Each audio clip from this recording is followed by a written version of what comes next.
techniquement, on est sœurs. Puis toutes les deux, on est doctorantes en droit.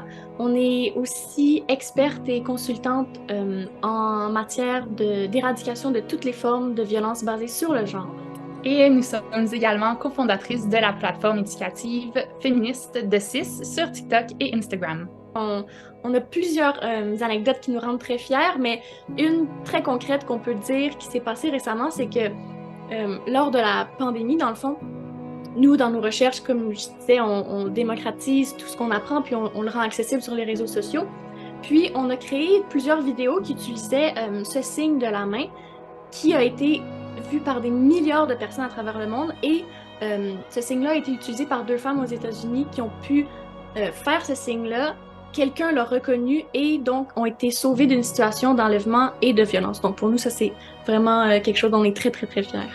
Le legs que nous souhaiterions laisser, en fait, c'est qu'à travers la démocratisation de nos recherches, on puisse voir un monde où les femmes ont enfin la pleine autonomie sur leur corps. C'est vraiment d'essayer de voir un monde sans violence envers les femmes. Je suis professeure à l'Université à Polytechnique, donc je suis professeure de gestion du changement dans un département de mathématiques et de génie industriel. En termes d'éléments déclencheurs, en fait, c'est assez particulier parce qu'à l'adolescence, la dernière chose que je voulais faire, c'était d'enseigner et d'écrire des livres. J'ai abandonné l'école en secondaire 3. Ensuite, j'ai redoublé mon secondaire 3. J'ai fait un court séjour en centre d'accueil.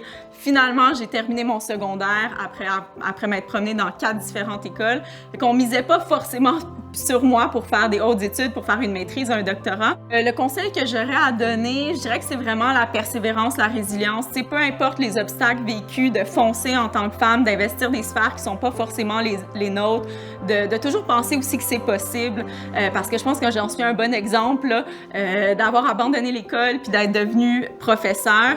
Fait que je dirais que c'est ça, de foncer. Certaines personnes, parfois, veulent nous faire piquer du nez puis perdre des plumes, mais quand on se soutient en tant que femme, je trouve que ça donne des ailes puis ça nous permet de voler toujours plus haut, plus loin. Puis je pense que c'est comme ça qu'on est capable aussi d'écrire un nouveau chapitre de notre histoire.